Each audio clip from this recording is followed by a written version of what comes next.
welcome to First 7-Inch Club, episode 222. First 7-Inch Club is a podcast where we dig up 7 inches from the past within the realms of hardcore punk and metal and discuss whether or not they're worth being remembered. We also provide facts and trivia that we get from the internet and our own personal experiences. We usually do our own research on the show. We do have a special guest today that is an historian of this band. Yeah. He's an old fan, so we don't have to do any work this week. So I am Mike, and with me is Scott. Mike, of all the bad things that have happened under our current administration, I can't use the internet anymore. Yeah, it sucks. It sucks. Like, everybody is just, they're all on the same subject right now, rightfully. But I can't have. I'm on the internet to have a good time. Yeah, I'm on the internet to have a good time, bust balls. These people, they merely adopted the comment section. I was born in it, and I can't have things be this way. So this is where the gloves are really off now. That he messed up the internet. I got to do something. I'm not gonna say what, but I got to do something. But in a nicer note, we did hear from somebody from a past episode. I don't know. We don't usually talk about this, but because it praised us, and we love praise. I'll just mention that we heard from I think it was the drummer from Storm the Tower from a few episodes ago. Yes, the last episode of last year. Apparently, I didn't realize. He wrote a nice long email that none of us responded to. Yeah, I'll respond to it. I don't always check the First 7-Inch Club email, but he wrote a lot of things. And above all, he said we did a good job. That's what's important. That is important. That he said our sleuthing was good, and that's all I care about. I don't care about anything else in this show. I care about how well I use the internet. It was Dr. Brett. He said our sleuthing is almost Nardwuar level, and I wouldn't go that far. That is ridiculous. That's true. Yeah. We're much lazier than Nardwuar, and we don't bring anybody any gifts or anything like that. But he did mention that he's still doing his neuroscience, which I didn't call because I said, he stopped showing up on the internet after 2010, and he explained it. So thank you, Brett. We'll send you a nice. We'll send you the home game and some parting gifts. I don't really have anything else to talk about this week, and we have important stuff to get to. So I'm just going to yield the floor. We have four-time guest host Shelby with us tonight. Jesus Christ, I was wondering how long it was going to take for you to fucking introduce me. Scott needs to get his shit in, man. It's been like 20 minutes, man. Scott I don't talk to anybody, man. I'm just playing.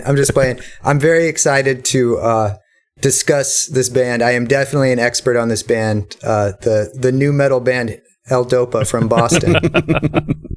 I was I was familiar with those guys. And I was I was going to ask if you guys, because I literally I remember, we'll get to all this, but I remember when Oakland ELDOPA had to change their name because of the Boston ELDOPA, and everybody was clowning them and saying they sucked. Literally the first time I ever heard them was 15 minutes ago. And they do suck. Wow. Yeah, they suck. Yeah. But we'll get to that. Stoked to be here to talk about the band with the most concurrent names of any band ever. ELDOPA with a space, ELDOPA without a space, 1332 spelled in numbers, and 1332 spelled out in letters. Oh, wow. No less than 4 names concurrently. I was confusing them with La Coca Nostra, and I was kind of disappointed. Yeah. So what everybody wants to talk about is snow talk. Shelby, you're the guy who lives in the most southern part. Was it bad where you were? It's definitely the most snow we've gotten since I moved here, but it still wasn't that bad. We got maybe like a foot and a half. Oh, that's pretty bad.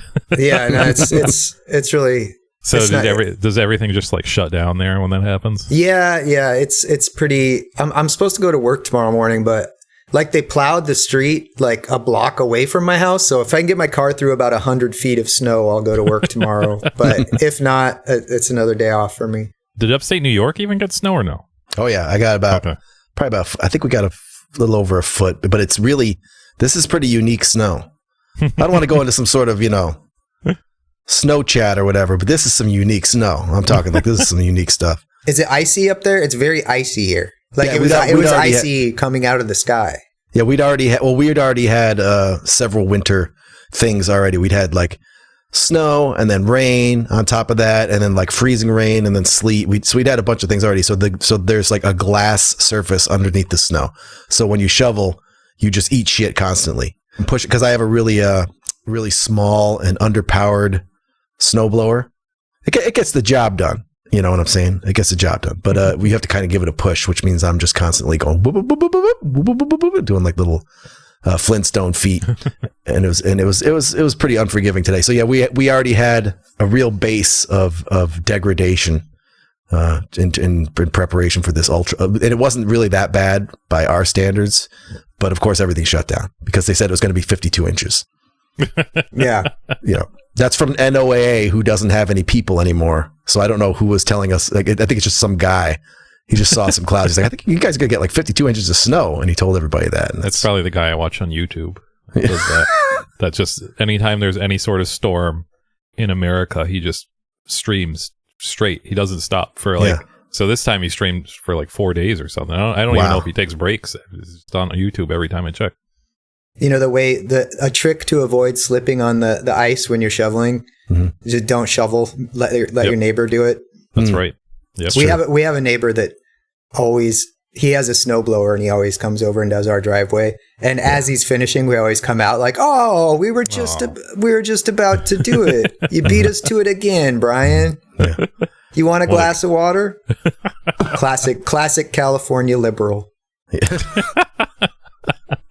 I don't really have anything else to talk about, fortunately, because we have this big raffle, or this big contest, I should say, that I have to unravel here. But I guess before that, you can reach us at first7inchclub@gmail.com if you want to enter future contests. It's obviously too late to enter this one, or you can go to our Instagram at first7inchclub and also enter contests. So, and we have a Patreon, patreon.com/first7inchclub. That's the most important thing because it makes us money, and we need the money. And we just did a bunch of shows, Australian TV shows episode, and Matt, the one Australian that I know listens, actually messaged and said that it wasn't him who suggested it. So the Australian who suggested it is still a mystery man, but he's out there. So I hope you enjoyed it. But Matt then gave us a bunch of links for. He was like that was good, but you need to like look in Australian kid shows. That's where it's at. So he sent me a bunch of links to Australian kid shows. So I guess there will be a sequel to Essence of Australia at some point. That's what we should have based the contest on is Patreon. Which is that if you want to enter the contest, join the $5 tier immediately. And you may get one of Mike's old shoes in the mail or something. Well, judging by the response to this one, I don't think anybody would have responded if we did that. I mean, it was a respectable amount of people that joined, but I was expecting like hundreds, and it was not hundreds. So, unfortunately, this is not a video podcast, so I can't really show you the spinny wheel that has everybody's names on it while we're recording, but I will post this on Instagram. I have everybody's names who entered on the spinny wheel generator. It's called wheelofnames.com. You put a bunch of names in and it spins them for you. So I'm going to spin it right now, and then whoever wins, I will say who wins. And then I'll post it on Instagram because no one's going to pay attention. So I'm spinning it right now. So let's see who's going to win the big Dissolve Caveman of the Future LP and a bunch of my crap. Let's see. I'm going to put the wrong sound on this. I'm going to put the Jeopardy instead of this. The right sound. The winner is... Or we'll never get this whole show on the air. 70 cents is what he's trying to beat. You've probably forgotten he got 50 cents in the first spin. Ninja.science. I don't know this person in real life. I don't think. That's Ed. I think he's a long-time listener, I believe.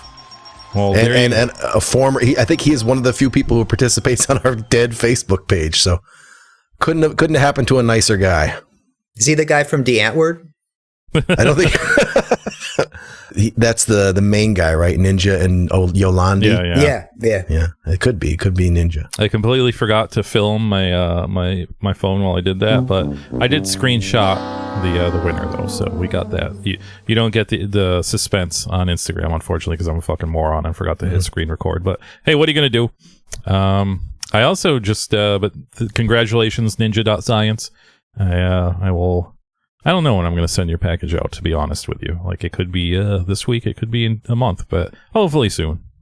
We'll see. It'll likely be in 2026. It'll likely be in 2026. That is true. I just have to get the logistics I'm waiting to hear back from a job. Unfortunately, I do have to work at some point, and that's going to really throw a wrench in the works because it's long hours. And are you going to say what the answer to the question was? Oh, I guess. I people mean, are dying. People are dying to hear. It was rolling. No, it's Lakini's Juice by Live. No one got it wrong. No one gave me a wrong answer. There's one person that gave it phrased it in a cute way that I almost disqualified, but outside of that, it was all correct answers.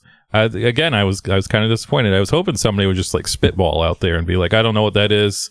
I'm just gonna take a guess, but no one bothered. So no, and almost everybody said, I'm so sad that I knew this song, but it's Lakini's Juice. They all said the exact same thing, that they knew it immediately and they felt bad about it. And you don't have to. It's the best live song. That's not saying much, but it's the best live song. I also did not bother to do a State of Mind recording because I thought we had a guest and this was going to take up a lot of time, but it really didn't take up a lot of time. So go check out stateofmindrecordings.com to buy your cheap records with your $5 flat rate domestic shipping on those records. They also carry the Zagoda records, so you can go there if you like last week's episode. Although a lot of people, not a lot, but a handful of people were like, that's one of the worst records you guys ever reviewed. A couple of people said it was the worst record we ever reviewed, which is not true. I don't think that's true. No, but, it was pretty bad. Yeah, I don't know. Maybe I was just used to that time period and hearing bands that did stuff like that, but it didn't really bother me as much as it seemed to bother other people, that's for sure. I think maybe other people weren't primed for what we were primed for, because opening it up and looking at it and seeing the lyrics to the first song, going, oh no, and then having it be something kind of different than what I was thinking. It just put me in a different headspace. But by the way, my State of Mind front page is multiple Endeavor records. So I'm just gonna say people should go and check out, Crazier Than Shithouse Rat. That's a pretty good record. It's one of my favorite album titles because that's when no one was naming things like that. Naming it was a serious hardcore record called Crazier Than a Shithouse Rat, and I was like, that's so stupid. That's a really dumb name, and I love it. I absolutely love it. And it doesn't speak to the music at all. They were early to that kind of botch style, wise ass lyrics and stuff, but serious music. And I think it was very effective for me to hear that, because I was like, oh, so that's an option. I could just be a total dildo in my metal bands. And that was, that's very influential to me. So go check out Crazier Than the Shithouse Rat by Endeavor. I'm looking, but we got too many DMs for the contest. But somebody DM'd us to say they were at that same Zagoda show I was at in SUNY, and I guess they covered a Crosby, Stills and Nash song, and that's on one of their records too. Yeah, Ohio. It's I think it's one of the things they're known for, kind of, is that they did this Ohio cover. Yeah, that sounds horrible. I'm glad I had no recollection of that. I thought it was going to be the kind of thing where that was their thing entirely. Every record has a goofy cover on it, but it doesn't seem to have stretched past those two. Yeah. But yeah, I guess that's it. I guess we could just get into the main show now, which in record time almost. So tonight we're going to be talking about the band ELDOPA, aka 1332, and they're I'm going to say self-titled. Shelby, you're the historian. This is a self-titled 7-inch, correct? Yeah, I believe so. Okay. I don't know it by any other name. Yeah, but it's funny you sent the scans of your record, and I have the same 7-inch, but it has the other band name on it. With the same weird background and font and shit, but mine is ELDOPA and yours is 1332. So I guess they pressed both. Yeah. So I'm gonna ask you some questions when we get to the layout section, because you have the other version. Yes, there are other differences too, but we'll get to that. But yeah, so Discogs has it listed as skinless, but I didn't think that was the name of it. So it's a self-titled 7-inch from, I guess, 1996. I thought it was 97, but 1996 on Prank Records, and we just reviewed another Prank record. So that's going to be a quick segment too. It's going to be a really bad episode. You guys are really in a rush to get me out of here tonight, aren't you? Yeah, it's snowing, man. I got to do shoveling and stuff. Yeah. And but ELDOPA later had to change their name 1332 because, as mentioned at the beginning of the show, there was a band from Boston also called ELDOPA, and they said, you guys cannot also be ELDOPA, and made them change their name. But outside of that, they only really had, as far as I know, an LP and a 7-inch, and then like a discography that has, I guess, a couple like comp tracks and stuff on it too. But that's it. So, and they're from Oakland, California, and that's why Shelby's on there, because when he was a little Shelby, he would go see this band. What is the importance of 1332? Because there's like a 1332 record, so this has to be some devil stuff, right? That's the only thing I could come up with was it's 666 times 2. There we go. But that's from like 30 years of thinking about it.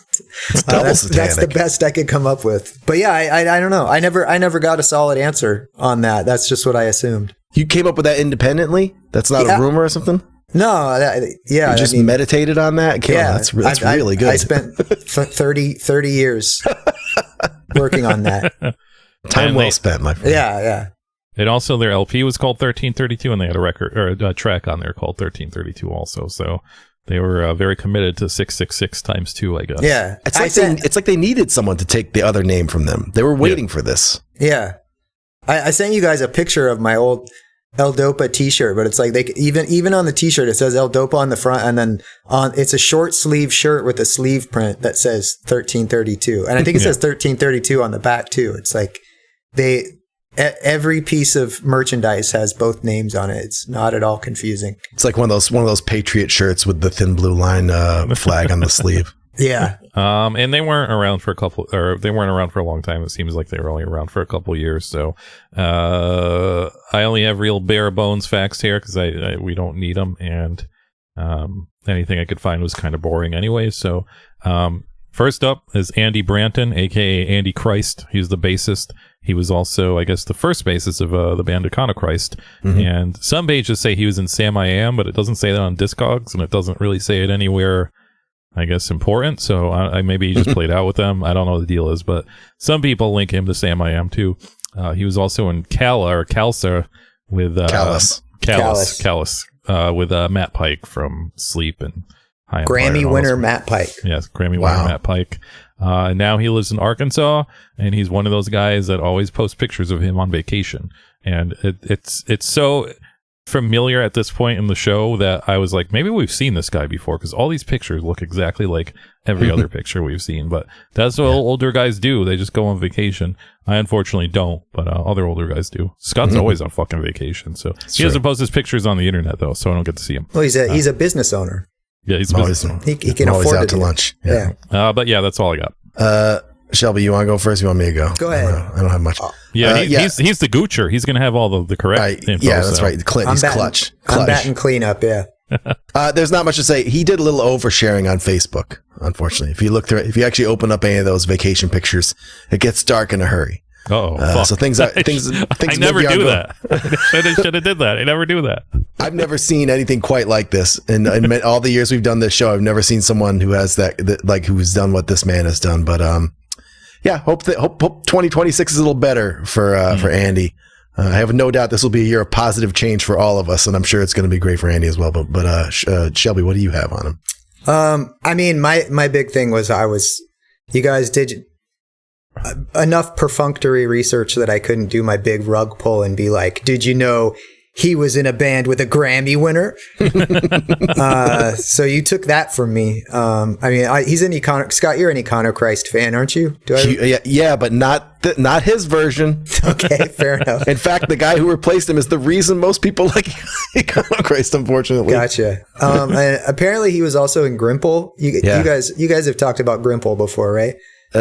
Just like the same the other prank episode. I think we talked about them. But word salad, right? Yeah. There's a big. I don't know. We'll get to more of it, but yeah, there's two guys in this band that were in Grimple, and Grimple was a big part of the. There was a pipeline from Santa Fe to Oakland for a while, and Grimple was a big part of that. Like I worked with the drummer from Grimple for like 15 years, and wow. There's a major like Santa Fe Oakland pipeline, and ELDOPA was really carried the banner for that migration. I think there's a band, there's like a ska or ska core band with a name that's similar to Grimple, or people just put Grimple tracks on ska comps when they sent them to me or something like that. Yeah. So I always thought Grimple was a ska band until we started doing this show. And then I was like, what? It says they're a crust band, all this stuff. And I went and listened to them, and it doesn't sound like a band named Grimple. Are they funny? Is there like a humor to them that I'm missing? Because they sound like an actual just regular crust band. They have a little bit of the like old like Gilman silly like right. They're dirty punks, but like they also have that kind of like sticky. The band Sticky, not like the sensation. They got sticky. that sticky icky. If you know what I mean. They got a little bit of the like sticky humor, like the liner notes to their albums are a little cheeky or whatever.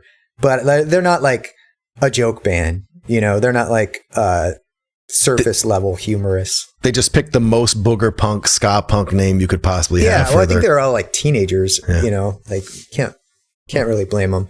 Next up is Sean Tyler, who played drums. He's in a bunch of bands. The Men of Porn, Drain the Sky, I Love a Parade, Jew Driver, which I feel like we've talked about in the past, Pig Iron, Reptile Brain Virus, The Shining Path, and Volvard. No, it's Volvolard. Volvolard, yeah. Real gross name. Yeah, that's gross. Nasty.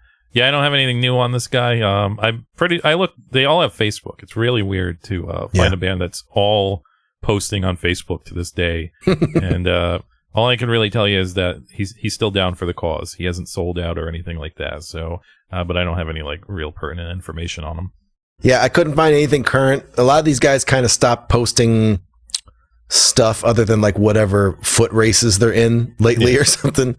But it looks like for a while he was in some kind of folk punk or gypsy punk band with his wife or significant there's other. a picture of him with like a fucking accordion. Yeah, It's like, there's and that band also featured Bill Collins of MDC and Fang. So one of the guys from MDC is in that band, and I couldn't find much else about that band. I looked everywhere. I was like, I got to know more about this.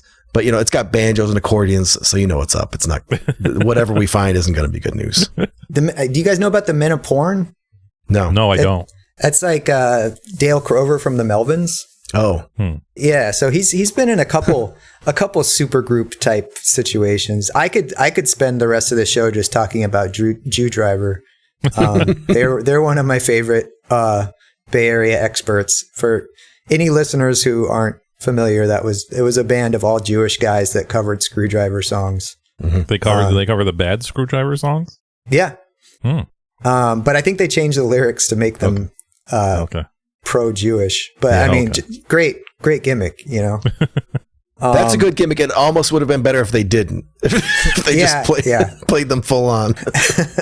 And I definitely remember seeing the name Volvolard on flyers back when I lived in San Francisco, and everybody just being so bummed out.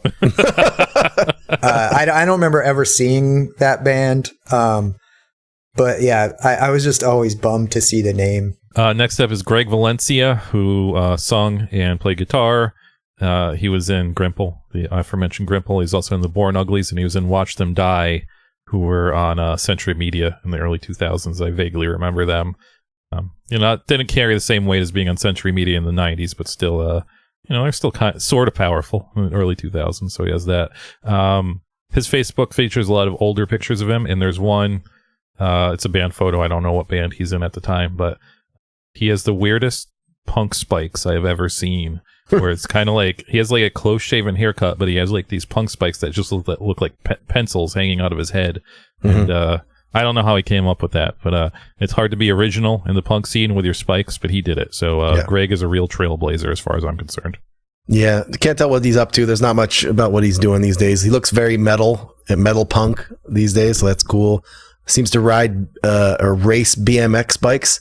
I didn't know. I guess I didn't know that was a thing. I thought that all you did on BMX was tricks. I forgot that it's called motocross. That's like the name. That's what the MX means. So that some people just ride them through races. You just get on and you just race a guy. That doesn't make any sense to me. You're not spinning the front tire. You're not bunny hopping it. You're not doing any of that shit. You're just racing it. But that's what he does. And most of his feed is bitching about Trump and ICE. So that's good. I like to see that. He lives with far too many little dogs.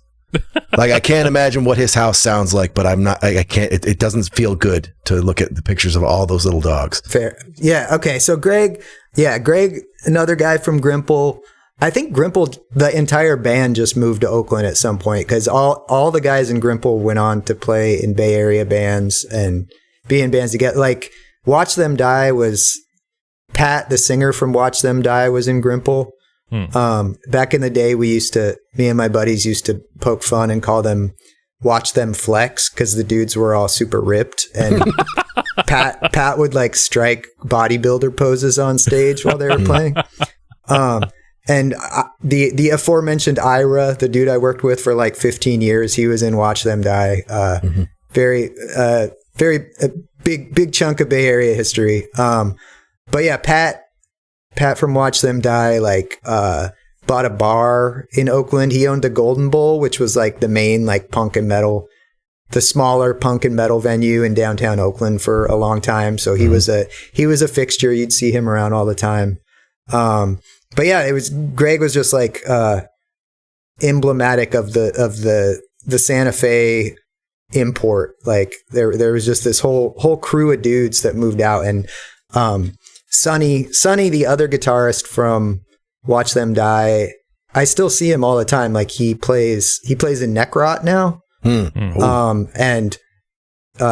We'll save that for the end of the show. I got a little Neckrot announcement, but I still talk to Sonny all the time. Yeah. I'm playing a show in Oakland next week, and he's doing sound. Like I still feel connected to the Santa Fe crew. I never really knew Greg personally. He was just like a scary looking dude that was always wearing a bandana and was super ripped. But like he came from this crew of dudes, and it's funny. Like, I don't know, this is probably going way back before any of your listeners. No, everybody listens to shows like 50, man. Well, no, I was going to say, like, I used to do a podcast called The Logical Contraption, right? And there was this sort of comedy music duo called Sad Vicious that would come on the show a lot, and they're really funny dudes. Scott from Sad Vicious is also from Santa Fe, but he's just like a weirdo comedy nerd guy. But he knew all these like crusty dudes. He knew Greg, and he knew Sonny, and it was always so funny to me. He was just this weird comedy nerd, but because he was from Santa Fe, he had this connection to this crew of these like nasty like Carhartt dudes that were playing in like punk bands in the East Bay. Oh, also Scott's like randomly, he's like not a metal guy, but also his best friend is Aaron Turner that owns Hydra Head. Wow. So it's just like he's just like accidentally part of the scene, you know. He doesn't care about the music, but he knows all the dudes. It's weird. Lastly is Brian Ward, who is also credited as vocals and guitar. So was it double vocals, Shelby, or just one guy mainly? Yeah, they both sang. Okay. I think Brian has the more Salacious Crumb voice. Okay. Yeah. There's some funny videos. I was gonna bring that up. Yeah. Okay, I'll let you take it. But I watched a couple videos where I was like, "That's what's going on with that guy." Up to the mic. I have not heard of either of the bands that Brian was in, but they are both very, very strong band names. He was in a band called One in the Chamber, and also a band called Murder Takes No Holiday, which is a very strong name. And it looks like he's a builder now. He works for a building company building shit. Yeah, I was hoping it was One in the Chamber, but it's One in the. There was a Four in the Chamber from Long Island, right? That's why I think that's why I was like, man, did he travel here to be in? I wish, man, I would have been so excited, but that's not different. Currently, he's got a doom band called Of the Adversary. I think it's cool you're still into the devil, but that name's not rolling off La Lengua, man. You got to like. He likes these big names. He's a big name guy, big band name guy. Same thing though. I got that he's in the building company. I don't have much else. We can get into my experience with ELDOPA live or lack thereof, but I did play shows with One in the Chamber, which was kind of like, they were kind of just like ELDOPA light. Yeah. And I remember the first time I played a show with them, Brian was like wearing a fedora on stage, which I thought was an odd choice. Yeah. That's really all I remember about the band, was that he was trying to relive the ELDOPA days, and he was wearing a fedora, or maybe it was a Newsies cap, but it was some sort of weird choice of headwear. Yeah. I guess come out and go, "What's up, motherfuckers? This is One in the Chamber." I guess you guys could talk about these live videos since we're not going to talk a lot about prank anyways. I wasn't going to talk about this because it's, it's an appearance thing. But since Shelby brought up how ripped, who was it? Greg was. Yeah. Yeah. Back in the, even, I don't know if it's all the way back in the day, but he has this look. He looks like Evan Seinfeld does now. Yeah. He's like very ripped with the headband vibe. And so he comes out, he's got that good kind of screechy scream. And then the live videos I saw when Brian comes up, it's just like he's going, he might be the most Salacious Crumb sounding guy that you've ever covered on for 7-Inch Club. It's more like a Howdy Doody sounding guy or something. Like he sounds like I mean, I think it was the mic, or it was like the sound. I feel like he couldn't have been doing what I was hearing. It was probably like some sort of soundboard recording where the mics were going straight to the board and recording, and everything else was from ambient mics or something. So the vocals were like really clear and upfront. Whereas if you were in the room, you probably they were probably very, very deeply buried in the mix or something.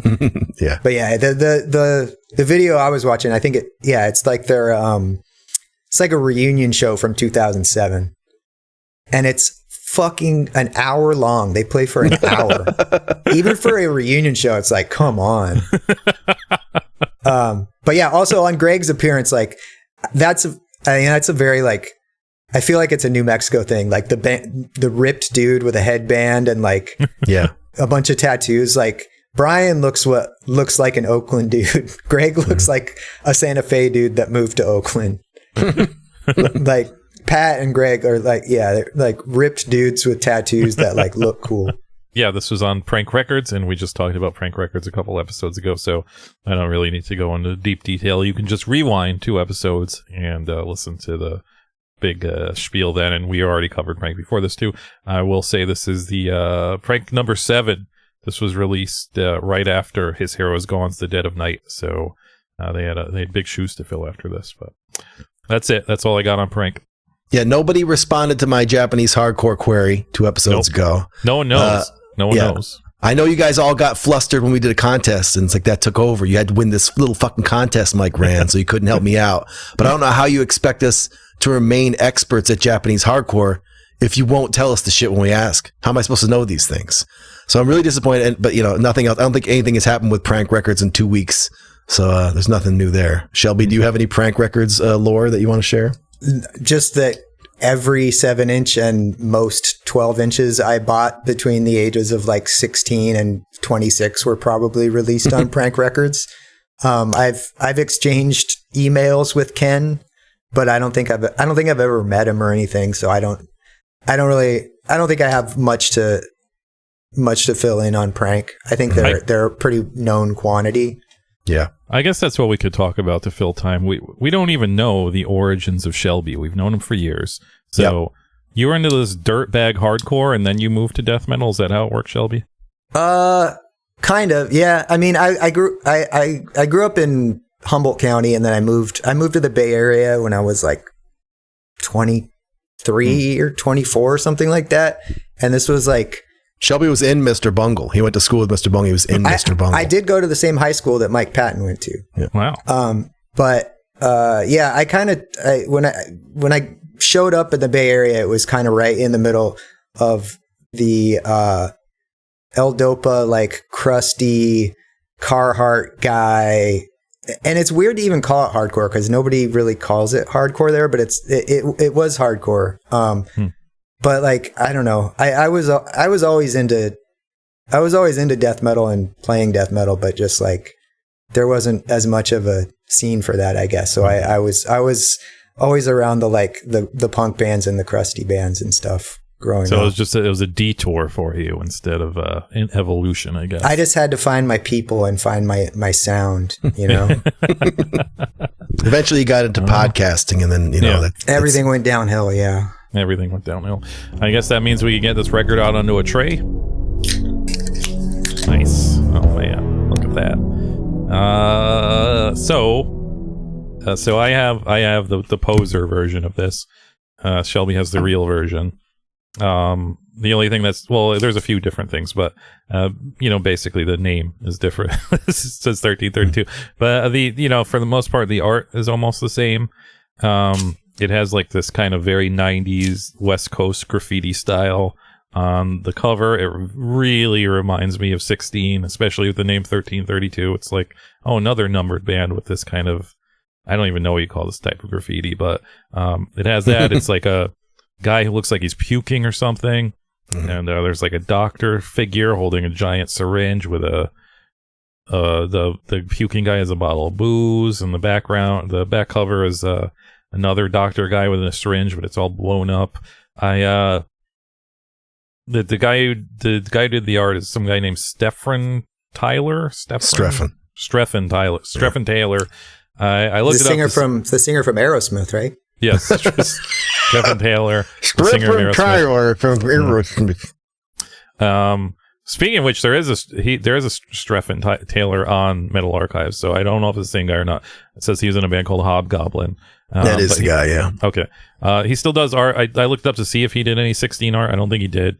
His website though has a MySpace link on it though, so I don't think it's been updated in like 10 years. So I don't know if he's still in the game or not. But yeah, I mean, I like the art. It's very 90s though. The inside cover is just kind of a wall of text in a very unfortunate font that was cool in the 90s, but it's just like aged badly. It's just kind of like a distressed, bold kind of impact font. The background on mine just has 1332, but I know the other one has ELDOPA on it, and it has the band members. It has all the lyrics, and that's about it. But what I really like about this record, I guess the incentive for having the poser version is that you get it in a nice purple color.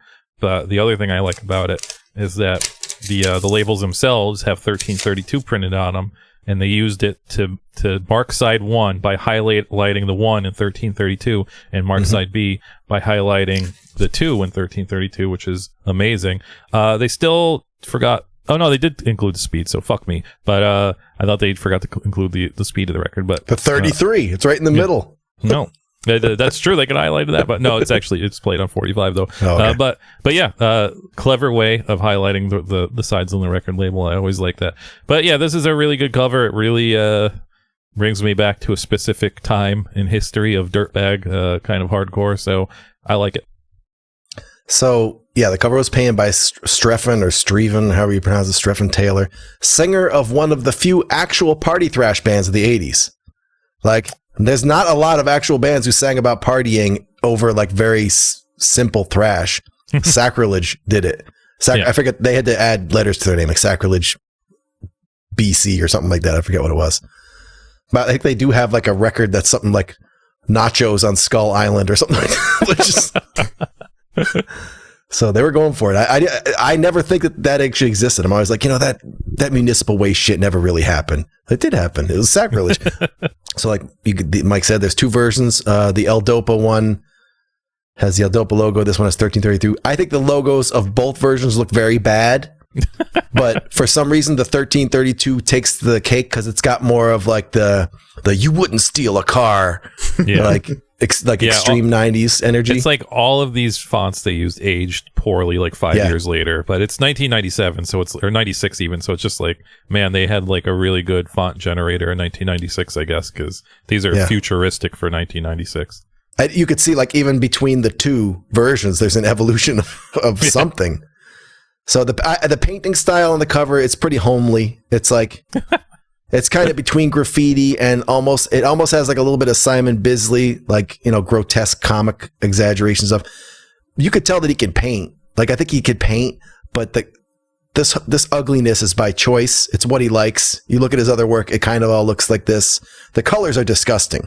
It's like a really bad color palette. And then the back has like an extreme close up on like whatever poison syringe is being used. That's a fun effect. I like that back cover. And I wonder if the front is supposed to be like, here's people using illegal street drugs, and the back is like, here's the stuff Big Pharma gives you. It's like some shit like that. Inside is all XXX extreme 90s typography. You can hear like library music grunge riff. You could hear the theme from The Shield. When you open this and look at it, the inner layout sounds like the theme from The Shield. It's slightly, I think the 1332 on this one is slightly better. The ELDOPA version has way worse fonts everywhere. Like, they changed the body font and everything when they redid this. Like, this is a big chance we can update all of our ideas about typography. And like the background, is kind of like a blurry glow filter tattoo version of ELDOPA. It's in the background instead of like the mess that they went with for this one. Like Mike said, the record label is clever because they use the numbers to show which side is which. That technically gets them some bonus points. Yeah. They got some very important bonus points there.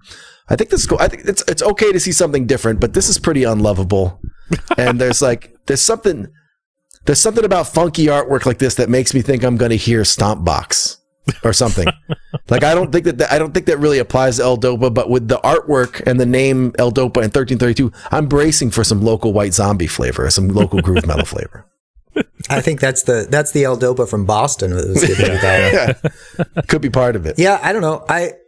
This artwork, it is very ugly, but I think it's very apt. It's very fitting for the whole vibe of this band. I like that the weird little troll guy who's puking on the cover, like, you can see a little nipple poking out there. I didn't even notice that. Yeah, look at that. You can see a little nipple. I always love that nipple. I love that the bottle of booze says O-Town Booze on it. Yeah. That's very on the nose in a way that I enjoy. That's a fucking giant syringe that's gonna kill the guy. Yeah, also, I think that there's like a lot of like syringe and like heroin fucking aesthetic with this band.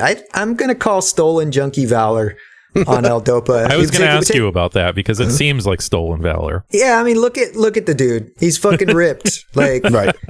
Greg's not a junkie. It could be a steroid needle. Could be steroids. That's true. That's true. Gear. Oh yeah, I think it was a little cosplay. I think it was a little junkie cosplay going on here. But it was par for the course in Oakland in the 90s.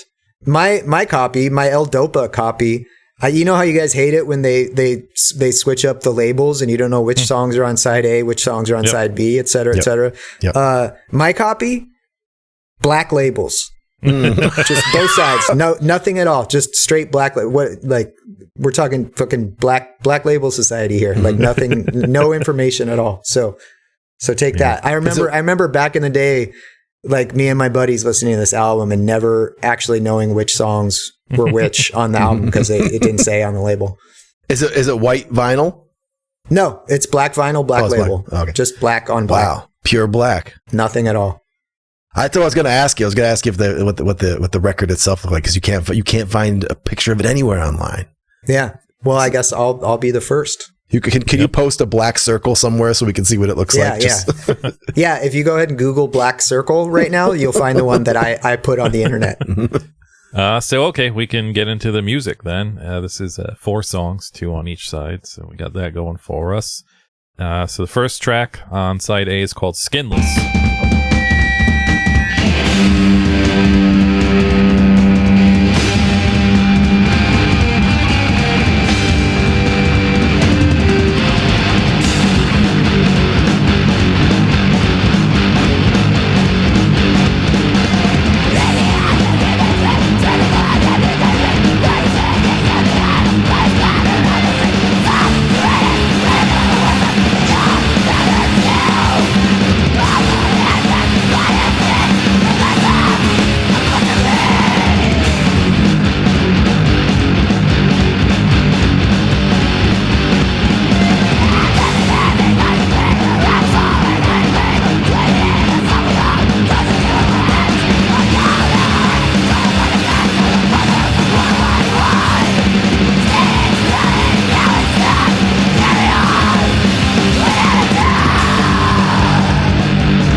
this was named after the band, but it could be. maybe Skinless was before 1997, I think. So, just happy coincidence.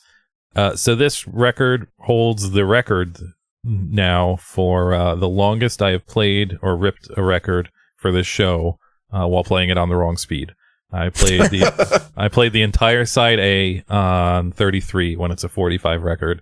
It sounded a little weird, but it sounded decent enough where I was like, this is probably what they sound like. It sounded a lot more like Buzz Oven on that speed. And I was like, I like Buzz Oven. This is sweet. And then I bumped it up to 45. I was like, this is still cool, but not as cool as 33. So going into this, as I said during the packaging segment, seeing the numbers, seeing that type of kind of painting, graffiti, I was automatically going to this expecting something to sound like 16, and it does sound a little like old 16. It doesn't sound anything past like the first LP, but it does have a little of that kind of old 16 type of heavy groove to it. It's less stoner than 16 though, but it's more crazy, so that makes up for it. The one guy does have Salacious Crumb vocals. The other guy, I would put him on the witch scale. He's kind of a haunting witch vocals. Both kind of, I think, to me at least, kind of interesting choices for this type of music. I don't know if they're trying to go for like an I Hate God thing or something, but it's more punk than like what you would expect from kind of heavy, dirty music, I think, or even metal. I really like, so this is the one song for whatever reason they needed to credit some other guy that wrote it, and it's just some guy. Like, it's not like, it's not like Meatloaf wrote it or something. It's just some fucking guy they know. So unfortunately, these are my favorite lyrics on the whole entire the record, so maybe you should have wrote the rest. But I really like the opening line, "Meet me at the midnight train me for the midnight meet."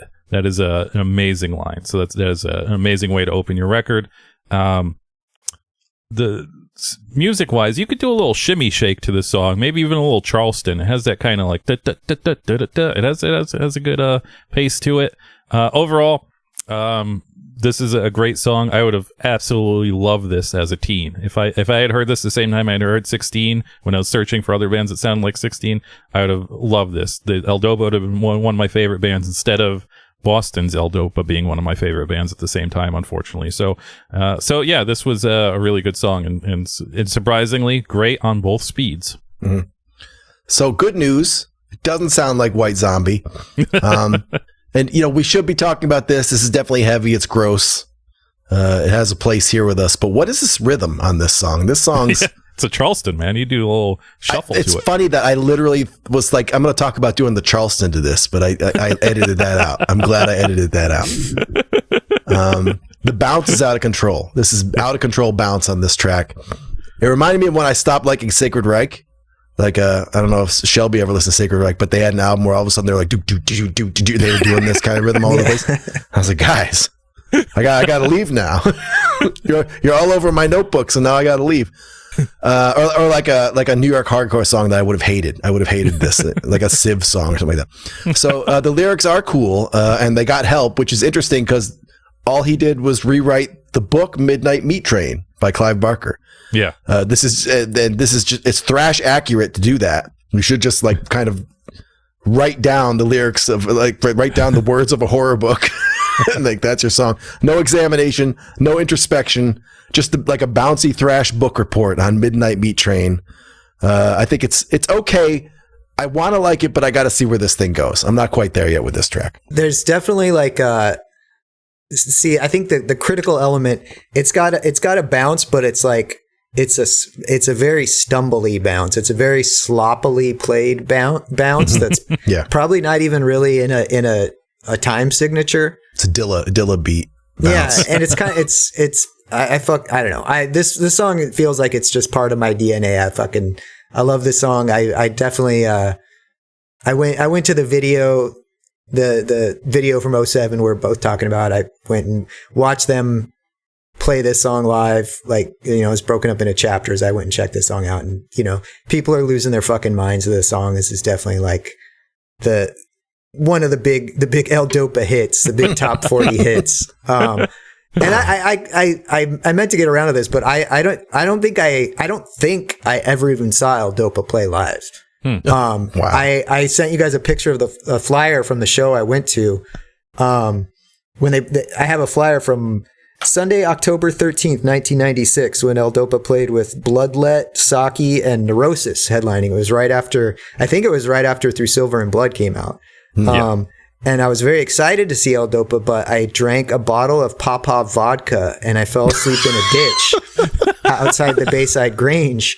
And by the time I woke up and got inside, Neurosis was already playing. So I missed all of the bands except Neurosis. And I don't think I ever saw ELDOPA again. Wow. or at all. So like, I saw a lot of bands that these guys were in. I know I saw Cruvo, and I played with One in the Chamber and watched them die, blah, blah, blah, whatever. But I don't think I ever actually saw ELDOPA, despite them feeling like such a big part of my like musical upbringing. And that's because I was asleep in a ditch. I was going to ask if you had gone outside to smoke during their set, but that's way worse. That's a lot worse. Yeah, it's a lot worse. Yeah, it was. I was ashamed of myself for that one. But it didn't keep me from repeating that behavior for a solid 15 years afterwards. Yeah, that's most of my stories after I started drinking. Right. Probably closer to 20 years. Oh, speaking of ELDOPA live shows. Sorry, I don't mean to get sidetracked. That's but fine. We got a bunch of time. Yeah. I was just clicking around on the internet looking for ELDOPA shit. And unfortunately, we missed it. But there was a Strychnine ELDOPA Cancer Alley flyer for sale on eBay. Damn. It has, unfortunately, it's ended. It did not sell. No.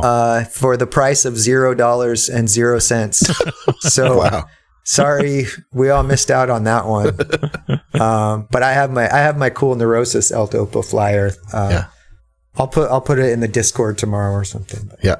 I always wondered if people are so nostalgia starved these days that I could sell my old flyers and actually make money out of them. But I don't think we've reached that point in society yet. But maybe, I don't know. You can't even make $0. Apparently, you can't give them away. Yeah. There's a guy that I follow on the first 7-inch club. I think his name's like Ancient Artifacts or something. And he sells, I don't know, for whatever reason, I don't know what his background is, but he gets these crazy old like seminal punk collections. And he sells everything for insane amounts of money, but I don't think we're there yet with the 90s, but I'm hoping for it. I'm hoping I could really cash out on all this garbage I have.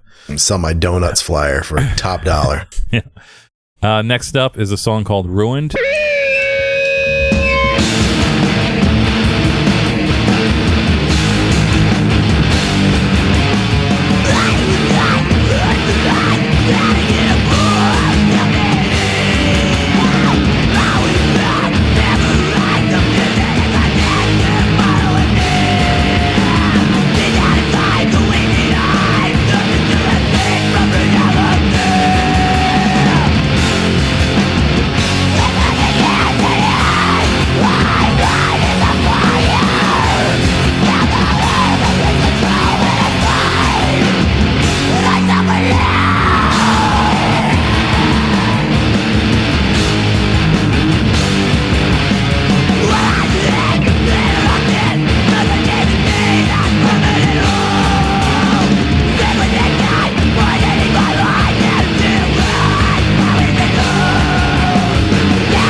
this was before I realized that there's maybe two guys singing, and I was like, man, this guy's really forcing that vocal on this one. Sounds like a completely different guy, but it's because it is a completely different guy.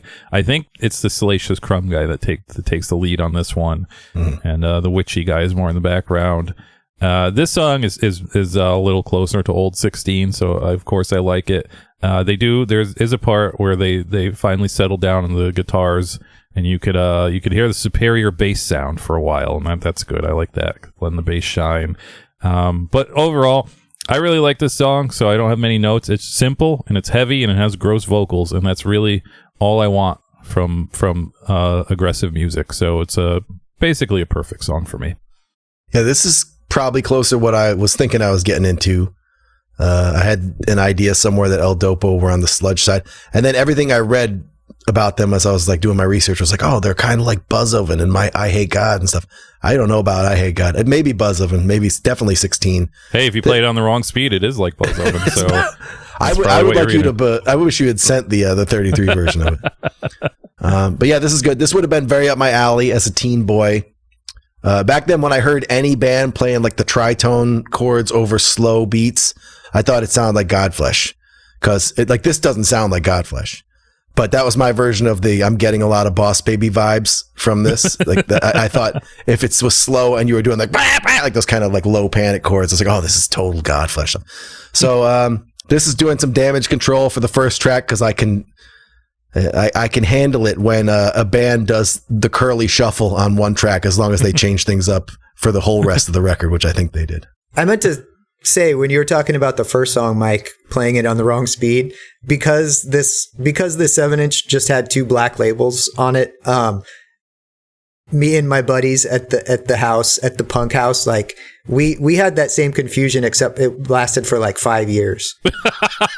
We were like, there was always kind of the lingering mystery of like, are we playing this at the right speed? Like we've learned the songs at one speed, but that might not actually be correct.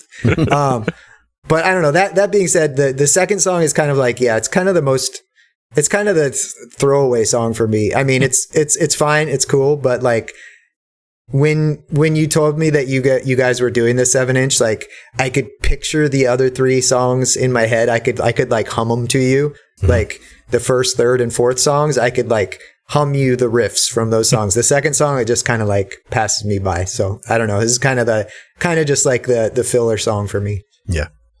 So you flip it over, and the first song on side B is called Headache.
spooky intro, and it also has the big heavy monster part.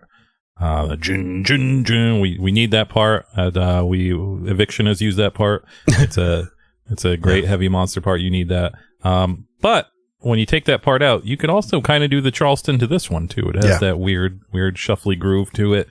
And then when the distortion drops for a minute on the guitars, it kind of just sounds like an alt rock song. It doesn't sound bad, but it's kind of a weird, like, it's just like, oh, this is just like, I don't know, this is like something on 120 minutes now. Obviously not with the vocals, but when it's just like the music and no vocals, you're like, oh, this is like some weird old college rock video. But no, still another good song. That's all I got. Yeah, so I like this track a lot. The main riff is like kind of like Mike was saying. This is like some kind of like Pixies riff or something, and it's over it's over a funky breakbeat, and it has a lot of movement. It's like a very kinetic little part, and I was just liking that on its own. I was like, this is cool. It's an interesting pivot from what they were doing on the other side, and then they slam right into the dumbest doom riff. The dumbest doom riff of ages, and then I loved it even more. I was like, this is perfect. And I like, Mike was hitting at it. I like to make things about me as often as we can. But I definitely feel a kinship with this because we did a lot of stuff in our old band that just sounded basically like this. Yes. We would do like a bizarre indie metal mood pieces and then just careen into a really dumb bong riff. And that was our pattern for lots and lots of songs. And, I still think that's a winning formula. I think that this could be an entire career for some go-getter out there. If you want to just do what these guys do on this track, I wouldn't complain. This is my track of the week. This might be in the running for my track of the whole podcast from episode 1 onward. I like this one. Jesus Christ. Yep. Yeah. Scott nailed it. This is the track, man. I love this song. Speaking of playing this record at the wrong speed, I definitely had this 7-inch, taped onto like a Maxell cassette tape that I would play in my car. Yeah. And that beginning riff, like the creepy crawly, like clean riff, it starts off playing on 33. And then like when I was taping it, I realized it was on the wrong speed and switched it to 45. So when I was actually listening to the song today, like the entire thing at the right speed all the way through, it like sounded wrong to me at the correct speed because I'm so accustomed to that weird speed up during the first riff. But just the main riff from this song, it's just two chords, a half step away from each other, and still to this day I'm like, wait, like can that be a riff? like they just hacked the code. Like they somehow figured out the stupidest, easiest thing you could do, and it's so catchy and so badass, and like it just, the song rules. And for me, the lyrics of the best lyrics on the album, and me and my fucking drunk idiot friends would scream this at each other when he goes, "I wish I was never born." And then after that, he goes, "You must pay for what you've done." That's fucking chef's kiss poetry. Perfect. Like that's why this shit like is still top of mind. Fucking 30 years later for me, Yeah. The last song is called Bloody Knuckles.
you guys ever played Bloody Knuckles in school? I still play it. Oh, wow. I taught my daughter Bloody Knuckles last week. Yeah, me and Scott played it when we met up in New York a couple weeks ago. I could barely get to sleep. Yep. It's like, come on, Shelby, one more round. Let's do Oh, what the hell? I forgot you guys hung out a few weeks ago. Yeah, it was like a weird arranged marriage. It was like kind of known each other for like a decade, but never actually hung out in person. Then it was like, now you're going to share a hotel room. Let's sleep together. Yeah.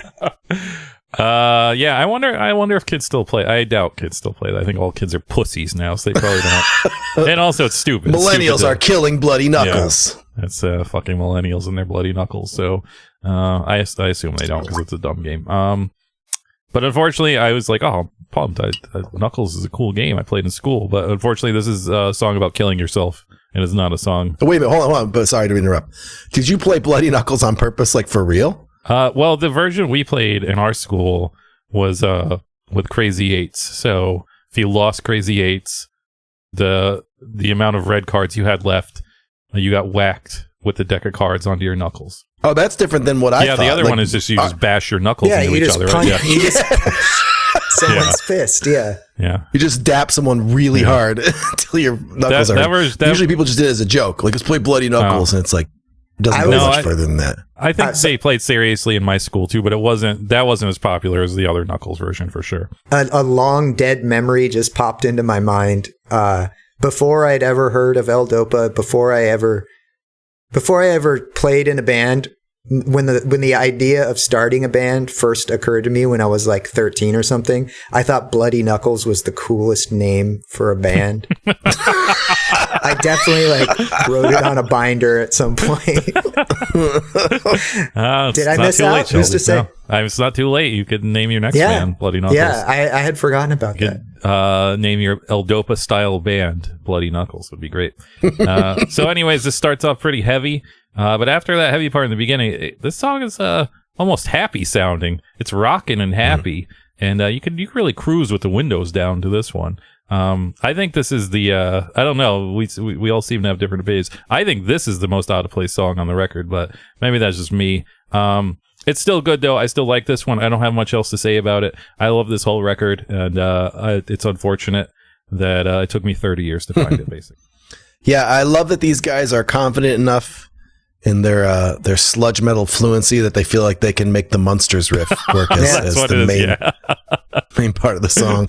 And I think they did make it work. I think this isn't that far removed from the last track where they just took a weird thing, a funky thing, and then instead of the bong riff, they went with the Boss Baby Godflesh riff to sort of smash it into instead. I'm probably the only person who's ever said that sentence. I think that's mine. I think I get to keep that one. But yeah, this one's short, but it works. I'm very much won over on this record, and I'm a big ELDOPA side 2 fan. Yeah.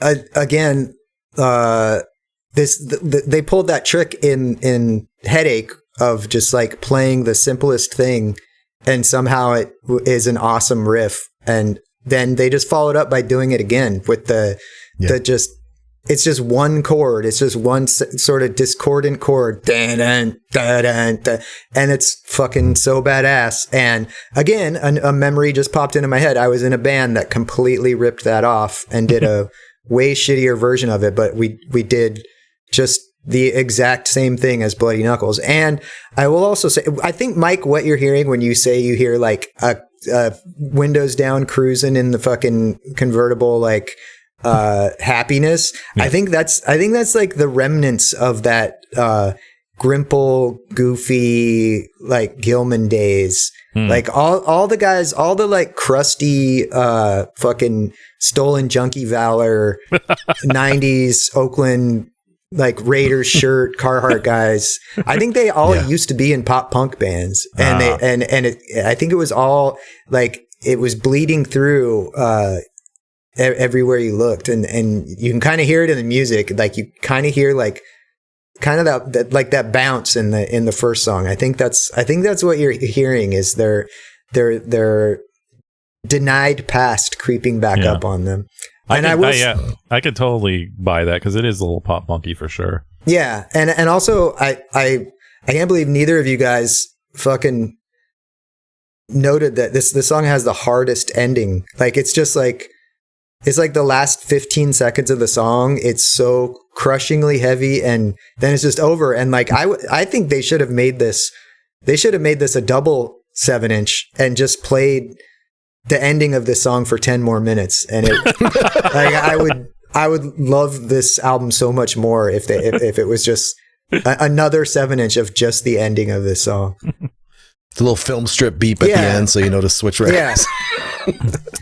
Yeah. So yeah, there you have it. There is ELDOPA /1332's self-titled 7-inch from Prank Records from 96 or 97, depending on which version you have it.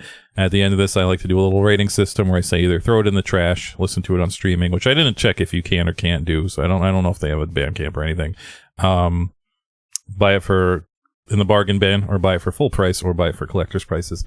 This is currently either version is like $2 or $3 on Discogs, so that whole name change thing didn't like up the value or anything. I guess no one's really digging deep for ELDOPA records, and honestly, I don't think it's one of the the Prank Records like standard bearers or anything. No one's like, oh, remember that. So I get it. And it's an early Prank release. It's really before they got off to their his hair was gone kind of a start of just having banger after banger. But with that said, I would still go full price for this. I think this is a great record, and that might just be me personally, because I am just so pissed off I didn't know about this 30 years ago, because I would have loved this record so much. I haven't listened to the LP yet, but I'm sure that's great too. And this is like totally in my 1997 wheelhouse, so I'm pretty bummed out. So maybe I'm overscoring it, but I did like it a lot. Yeah, I think these guys took the dangerous path to me.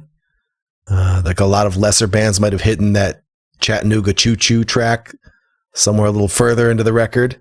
But these are big brave boys, and they said, you know what, fuck it, we could put that bounce right up front and then fight our way back. And they did. By God, they did it. Side 1 for me is a little iffy, but I love side 2 quite a bit. As Mike said last week, I went to bat for a weird band and basically was, as they say, ratioed by people who overwhelmingly did not enjoy Zagoda. I wonder if I'm setting myself. I mean, Shelby seems to like this, so maybe I'm in good company here. But I feel like I got to be true to myself, even if I feel like I may be going down in flames. I think playing the weird rock riff next to a very like dumb, simple sludge riff is like, that's peanut butter and chocolate. That's perfect. That's Reese's Take 5 level peanut butter and chocolate. You do that all day long. So like, for you, if you have an affinity for the pre-decibel, pre-Southern Lord sound of unstructured, sludgy doom thrash, like before they figured out how to do it, before they started making pedals specifically for the genre, this is your lucky day. Because if you haven't heard this band, we have a band for you. This is the first one in years. You haven't heard a band in years that is like that. We got one for you. Got to go get this. On the Tin Fish scale, this is one of the most complicated spreadsheets I've ever had to deal with on this show, because I don't really care for the layout. I don't really care for the artwork. I don't really care for most of the first side all that much. I kind of don't like the name ELDOPA because it makes me think of the bad parts of the 90s. And it does have like a real like T-Bird type of Demon Speed sort of name, where it could even be like the Psychobilly swing band or something. Yeah. I can picture them doing a photo shoot where they're wearing like orange, like Adidas shirts with the stripes and like fly eye sunglasses and like the fisheye lens. But side 2 is so good that this has to come away from this episode scoring well. It can't be low. Can it? It can't be low. I don't know. Like, should I deduct for everything that's not so hot about this record? It's a 10. This is a 10. Damn straight. It's a 10. Yeah, my copy still has the price tag on it, $3. And that's 30 years of listening pleasure off of this little disc for $3. So I'm going to go ahead and say, yeah, full price. I paid full price for it. And I don't know. I listen. I have a very embarrassing confession to make. I listen to your show when I'm not on the show, and I feel like you were talking about, Mike, like this being totally unknown to you. Yeah. At the time, and very often you guys are talking about like local regional bands from upstate New York that like I had no idea about. in the 90s or early 2000s or whatever, like before the internet equalized us all. And this feels vindicating. Like this was our secret on the West Coast, and you've accepted it. And so this was your drowning room. Yeah, this is definitely this is like my Sam Black Church. Like when you guys were talking about that band, I was like, I have never once in my life to this moment heard of Sam Black Church. That's what they're called, right? Yeah.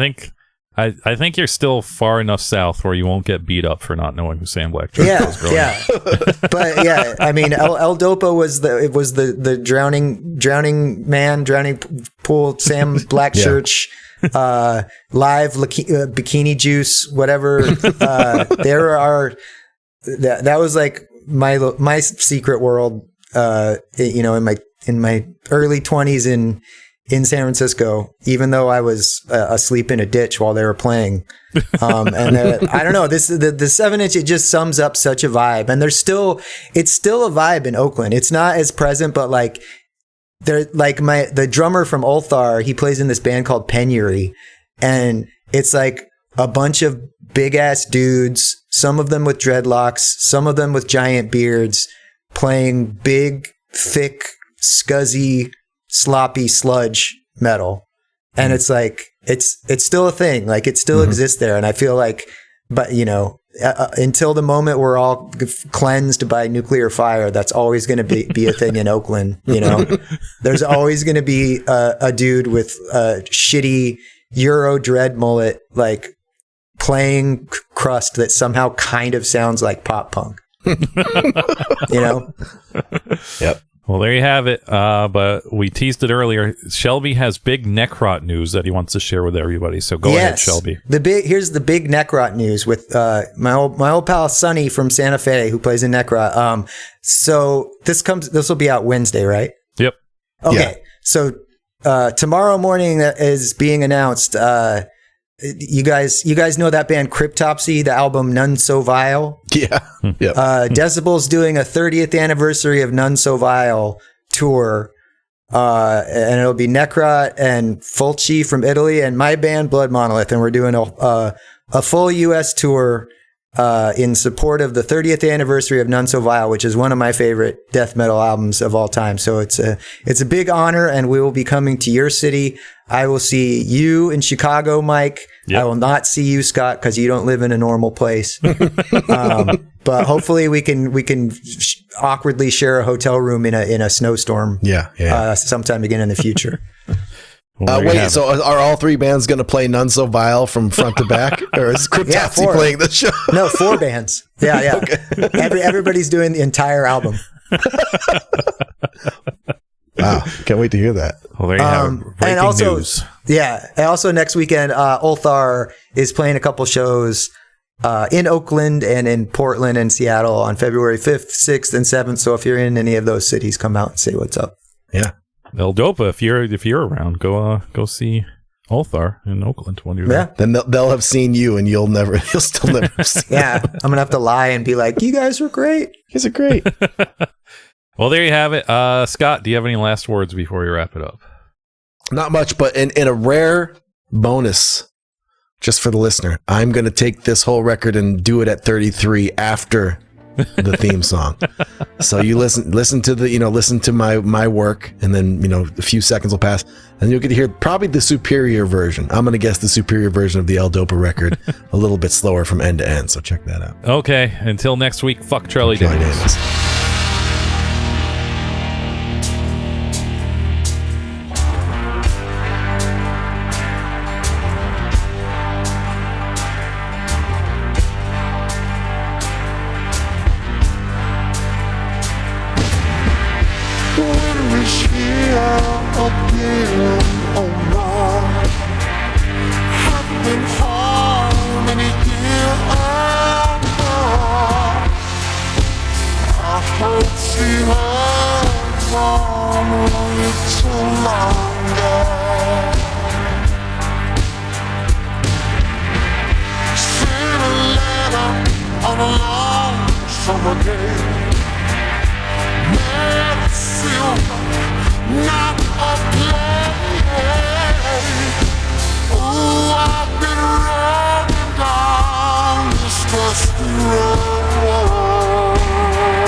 longer. Whoa. I'm standing in the sleet and rain. Don't think I'm ever gonna make it home again. The morning sun is rising, it's kissing the day. Oh, the wheel in the sky keeps on turning. I don't know where I'll be tomorrow. Wheel in the sky keeps on turning.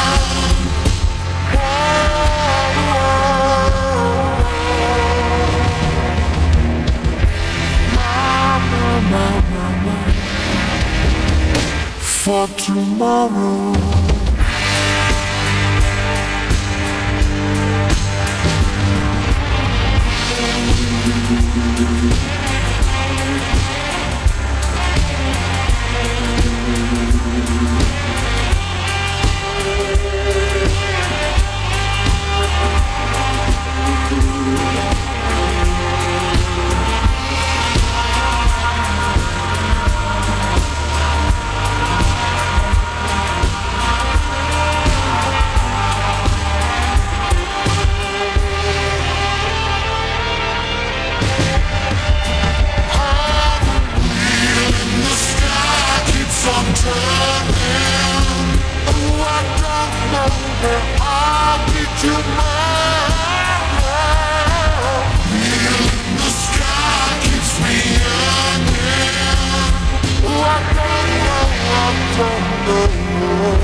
The wheel in the sky keeps turning.